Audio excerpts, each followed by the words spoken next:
ប៉ុន្តែដោយសារតែសុទ្ធទាំង4ត្រូវបានក្រពើលេបហើយលេចចេញជារូបរាងមនុស្សរួចមកប្រាប់គាត់បានជាប្រតិចអ្នកតាភ្នំក្រហមមិនដឹងថាពេលណាខ្ញុំបានឃើញកូនខ្ញុំគាត់បានស្ម័គ្រចិត្តទៅរកបរោះដែលមានស្នាមសាក់នៅលើទ្រូងរួមគ្នាជាមួយទេហ៊ានព្រះអង្គឧត្តមរាជនិងនាងវិសា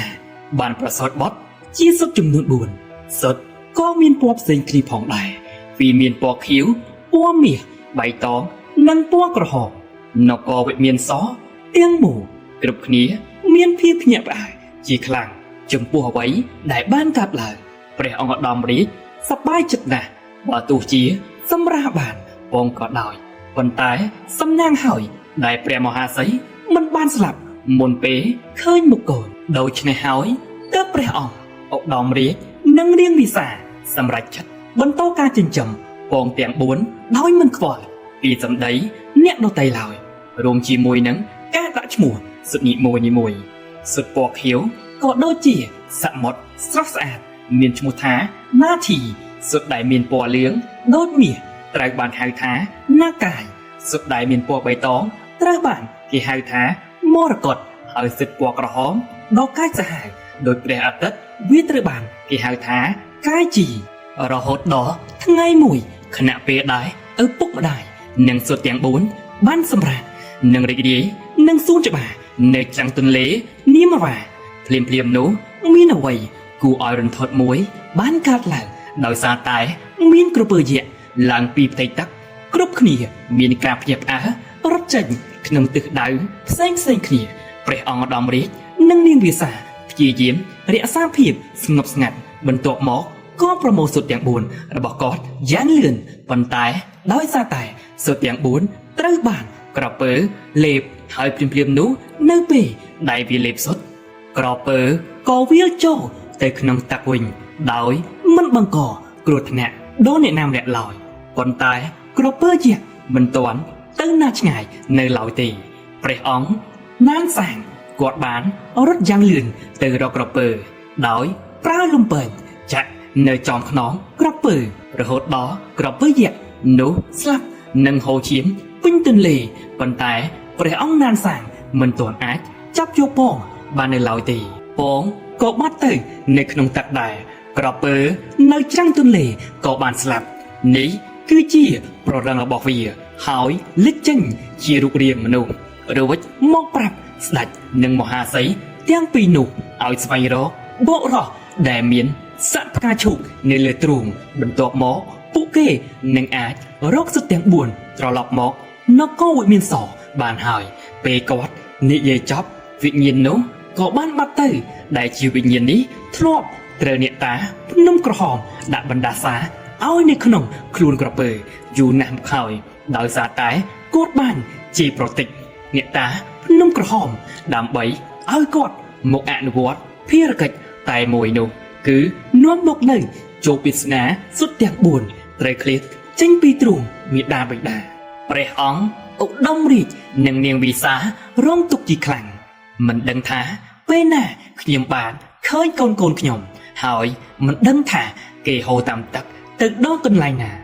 ចំណែកព្រះអង្គណានសាងដែលត្រូវជាបងបង្កើតរបស់ព្រះអង្គឧត្តមរាជគាត់ក៏សោកសៅជាមួយប្អូនប្រុសរបស់គាត់ជាខ្លាំង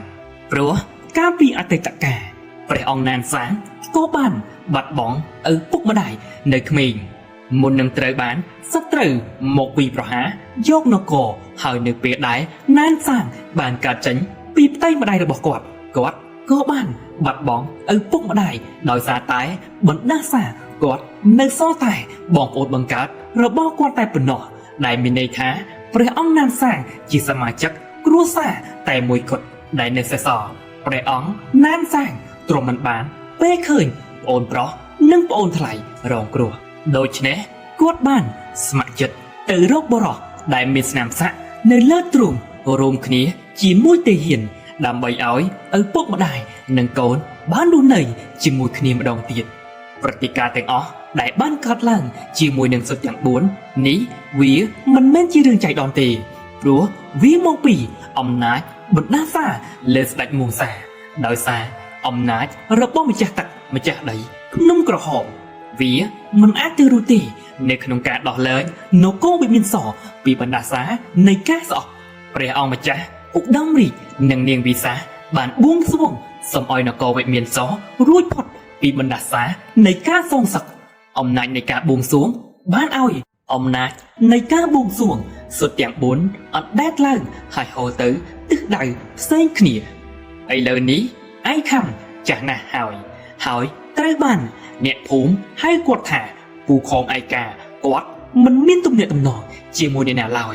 គាត់មិនចង់ធ្វើសង្គ្រាមជាមួយនឹងអ្នកណាទេគាត់តែងតែរស់នៅក្នុងជីវិតស្ងប់ស្ងាត់អ្នកតាភ្នំក្រហមធ្វើដំណើរទៅផ្ទះពូខំដើម្បីរំខាននិងបង្កឲ្យមានសំណាងអាក្រក់កើតឡើងចំពោះលោកពូជាបន្តបន្ទាប់ដើម្បីឲ្យពូខំចាប់ផ្ដើមធ្វើដំណើររបស់គាត់ទៀតដើម្បីបំបីបណ្ដាសានៃចេញថ្ងៃដែលពូខំទៅបបបាញ់គាត់មិនអាចចាប់សត្វសូម្បីតែមួយពេលគាត់ចេញទៅរកបន្លែនិងផ្សិតហូបពូខំក៏បានត្រូវហូបផ្សិតពុលដែលបណ្ដាឲ្យគាត់រាករូសជាច្រើនថ្ងៃខ្លះដំរីព្រៃដើរជន់លើបន្លែដែលពូខំដាំពូខំត្រូវជួបនឹងសំណាងអាក្រក់បែបនេះជារៀងរាល់ថ្ងៃរហូតដល់ថ្ងៃមួយអ្នកតាភ្នំក្រហមបានឲ្យខ្យល់បោកបក់បំផ្លាញផ្ទះពូខំរហូតដល់ខ្ទេចខ្ទីអស់ពូខំមានអារម្មណ៍មិនសប្បាយចិត្តជាយូរណាស់មកហើយគាត់ចាប់ផ្ដើមខឹងជាខ្លាំងគាត់ចាប់ផ្ដើមសម្គាល់ឃើញថាគាត់ហាក់បីដូចជាជួបរឿងមិនធម្មតាដូច្នេះគាត់ក៏បានសម្រេចចិត្តធ្វើដំណើរទៅទីសក្ការៈអ្នកតាភ្នំក្រហមដើម្បីថ្វាយបង្គំនិងសូមឲ្យអ្នកតាភ្នំក្រហមជួយដើម្បីឲ្យរឿងអាក្រក់ៗរបស់គាត់ទៅឆ្ងាយភ្លាមនោះអ្នកតាភ្នំក្រហមក៏លេចចេញជារូបរាងហើយឲ្យគាត់បានឃើញហើយក៏បានឲ្យផ្កាឈូកទៅពូខំអ្នកតាក្រហមនិយាយទៅបើចង់រស់នៅដោយសុខសាន្តដូចមុនឯងត្រូវតែជួយបរិះម្នាក់នៅពេលខាងមុខទៀតគេនឹងមករកឯងបន្ទាប់ពីឮពាក្យដូចនេះអ្នកតាព្រមក៏ហប់ហើយពូខំរត់ខិតចិត្តជាខ្លាំងដួលសន្លប់ភ្លាមពេលពូខំភ្ញាក់ពីដំណេកគាត់មិននឹកស្មានថាមានស្នាមសាក់លើទ្រូងគាត់ទេ